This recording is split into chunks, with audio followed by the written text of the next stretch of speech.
What's the meaning of commonhold?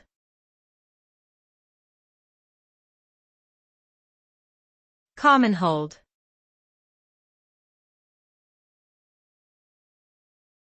Commonhold.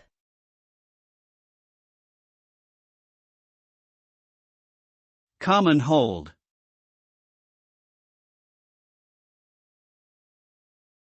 Commonhold.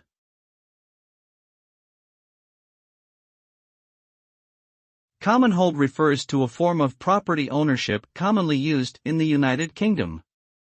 It allows multiple individuals to own separate units within a building while also sharing ownership of any common areas or facilities.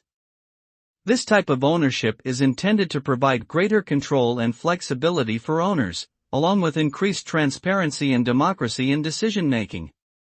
Commonhold arrangements are often preferred over traditional leasehold arrangements, which can be associated with onerous restrictions and fees. However, commonhold has not been widely adopted in practice due to various legal and practical challenges.